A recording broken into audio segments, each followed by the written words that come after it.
থেকে শেষ পর্যন্ত ইনশাআল্লাহ আমাদের নেতা আমাদের পাশে থাকবেন।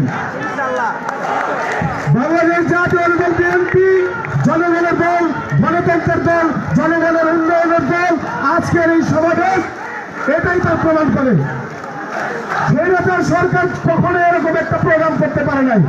সরকারে বলবে স্বৈরাচারের পতন হয়েছে, সামনে জাতীয় ইলেকশন আছে, আমরা আমাদের নিজেদের উন্নয়ন ঘটানোর জন্য আমরা সবাই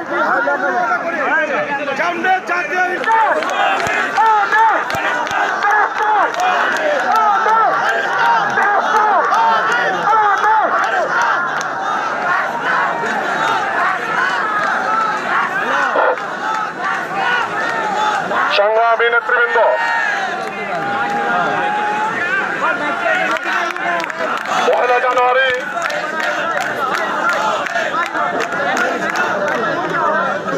পহেলা জানুয়ারি বাংলাদেশ জাতীয়তাবাদী ছাত্র দলের ৪৬তম প্রতিষ্ঠা বার্ষিকী উপলক্ষে রানীগঞ্জের মহামাটি মানুষের নেতা, ৯০-এর গণ অভ্যুত্থানের মহানায়ক, ডাকসুর সাবেক ভিপি, সাবেক মন্ত্রী, ঢাকা মহানগর উত্তরের সংগ্রামী সাবেক আহ্বায়ক জনাব আলহাজ আমানুল্লাহ আমানের সুযোগ্য উত্তরসূরি, ঢাকা জেলা বিএনপির সংগ্রামী সাংগঠনিক সম্পাদক জনাব ব্যারিস্টার ইরফান ইবনে আমান অবি ভাই ইতিমধ্যে আমাদের মাঝে এসে আজকের প্রোগ্রামকে সাফল্যমণ্ডিত করেছে।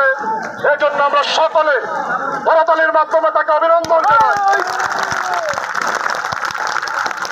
আপনারা ইতিমধ্যে জেনেছেন আমাদের প্রিয় নেতা জনাব ব্যারিস্টার ইরফান ইবনে আমান অবি ভাই রানীগঞ্জকে আরো নতুন ভাবে ঢেলে সাজানোর জন্য, রানীগঞ্জকে আরো নতুন ভাবে ঢেলে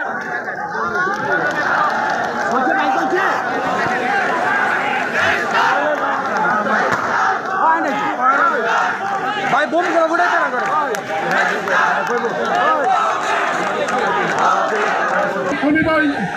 রানীগঞ্জের মানুষের দুঃখ কষ্ট পাশে থাকার জন্য যেভাবে অক্লান্ত পরিশ্রম করে গেছেন, ২৪ ঘন্টার মধ্যে তিনি 18 ঘন্টা রানীগঞ্জের মানুষের দুঃখ কষ্ট পাশে থাকার জন্য এবং রানীগঞ্জের মানুষের ভাগ্য পরিবর্তনের করার জন্য জনাব ব্যারিস্টার ইরফান ইবনে আমান অবিভাবে যেভাবে অক্লান্ত পরিশ্রম করে যাচ্ছেন, আমাদের প্রিয় নেতাকে অভিনন্দন জানাই। এ পর্যায়ে আমাদের মাঝে বক্তব্য রাখবেন ঢাকা জেলা বিএনপির সংগ্রামী সাংগঠনিক সম্পাদক জনাব ব্যারিস্টার ইরফান ইবনে আমান।